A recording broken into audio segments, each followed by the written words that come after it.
Korban bencana longsor di Kecamatan Petung Kriyono, Kabupaten Pekalongan, Jawa Tengah terus bertambah. Akibat bencana ini pemirsa sebanyak 17 orang tewas, sedangkan korban hilang mencapai 8 orang dan masih dalam pencarian.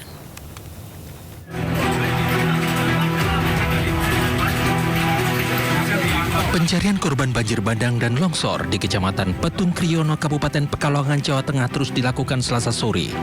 Tim SAR dan relawan kembali menemukan 2 korban tewas. Jenazah korban yang sudah ditemukan langsung dikembalikan ke pihak keluarga untuk dimakamkan. Selain menemukan 2 korban meninggal, tim SAR juga mengevakuasi seorang korban luka-luka. Sebanyak 11 orang korban luka menjalani perawatan intensif di Puskesmas Petung Kriyono. Sementara untuk korban luka berat akan dirujuk ke RSUD Kajen.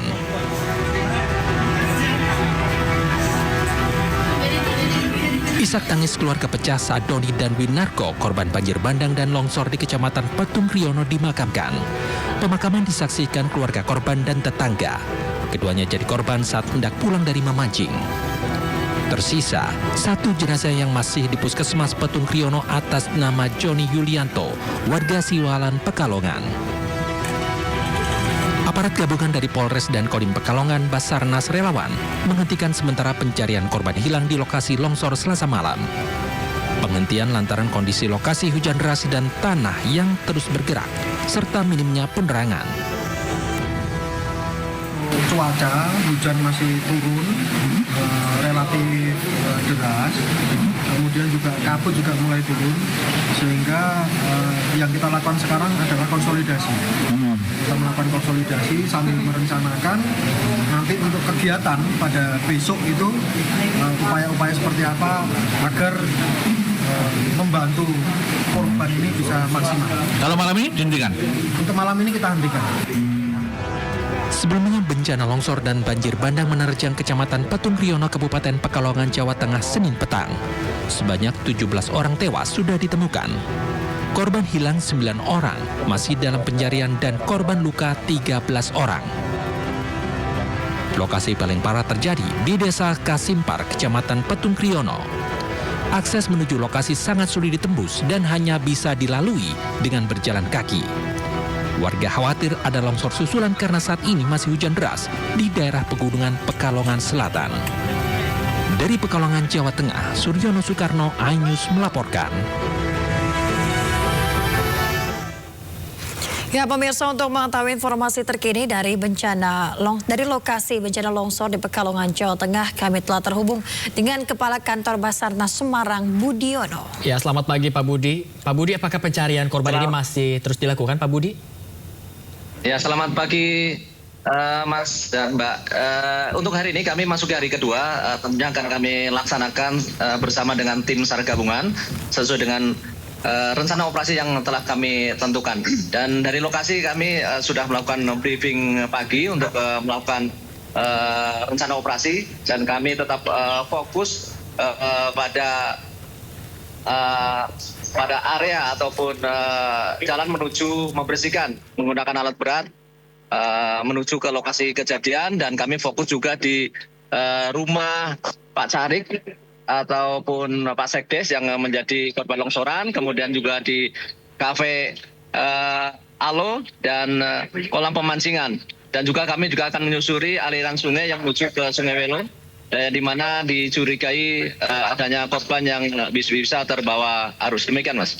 Baik Pak Budi, lantas hingga pagi hari ini sudah berapa korban Pak yang berhasil ditemukan Pak? Ya, untuk hari ini kami masih ada fokus kepada 9 korban yang masih dalam pencarian, dan total korban yang telah kami tim SAR gabungan ditemukan ada 17 korban yang ditemukan meninggal dunia, kemudian 13 orang luka-luka. Dan seluruh korban yang luka-luka juga sudah dirawat di puskesmas dan di rumah sakit, dan sebagian juga sudah kembali ke rumah masing-masing. Iya, Bapak, kira-kira apa yang menjadi tantangan dari tim evakuasi di lokasi longsor? Ya, untuk kendala hari ini juga kita masih pada cuaca yang pagi ini juga sudah mulai hujan rintik ya, sudah mulai gerimis, kemudian juga akses menuju ke lokasi yang cukup jauh dan masih masih terdapat longsoran kecil sehingga menghalangi tim rescue untuk menuju lokasi. Kemudian juga banyaknya material yang menutupi ataupun menimbun rumah ataupun lokasi di mana kita curigai adanya korban. Baik Pak Budi, mungkin bisa dijelaskan Pak, apakah memang lokasi ini memang lokasi yang rawan bencana, rawan terjadi longsor atau seperti apa Pak kondisinya di sana? Ya, memang kalau lokasi di sini di Pekalongan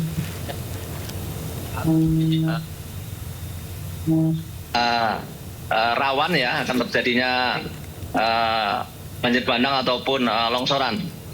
Dan dari lokasi juga kemarin juga sudah tim sudah lihat tempat lokasi dan di sana juga memang ada beberapa titik yang rawan akan terjadi longsor. Ya, Pak Budi, sementara apakah masih banyak warga yang masih tinggal di sana? Jika memang iya, apa yang dilakukan mungkin tim SAR untuk bisa mungkin mengedukasi mereka untuk selalu antisipasi akan bencana serupa, Pak? Ya, kalau untuk pemukiman masih banyak di sana dan sebagian masih aman dan ini kalau kita lihat ini adalah rumah yang agak terpisah ya dari pemukiman warga, tidak terlalu banyak ya rumah yang ada di dekatnya. Dan untuk warga sekitar tentunya untuk lebih berhati-hati, memang untuk rentan terjadinya tanah longsor apabila terjadi hujan deras yang cukup lama dan terus-menerus, perlu kewaspadaan untuk menyelamatkan diri ataupun mengungsi ke tempat yang lebih aman. Baik Pak Budi, kira-kira ada berapa Pak jumlah kakak yang diungsikan sementara waktu Pak? Ya, untuk saat ini pengungsian kami data tidak ada karena memang ada hanya ada rumah dan kafe yang memang pada saat itu pada saat terjadi longsor itu sebagai tempat untuk berteduh ya sebagian warga untuk menghindari dari hujan. Dan saat ini untuk data pengungsian tidak ada, Mbak. Oke, baik. Baik, Bapak, apakah masih ada bantuan yang kira-kira akan diberikan kepada mungkin warga terdampak di sana, Pak? Ya, untuk sementara kami belum mempunyai data, mungkin nanti dari instansi terkait yang akan menyampaikan data tersebut, baik dari Pemda ataupun dari Dinas Sosial. Ya baik, terima kasih banyak Pak Budiono selaku Kepala Kantor Basarnas Semarang telah bergabung bersama kami. Kita harapkan ke-9 warga yang dinyatakan hilang dapat segera ditemukan. Amin, amin. Sama-sama, terima kasih kembali. Selamat pagi.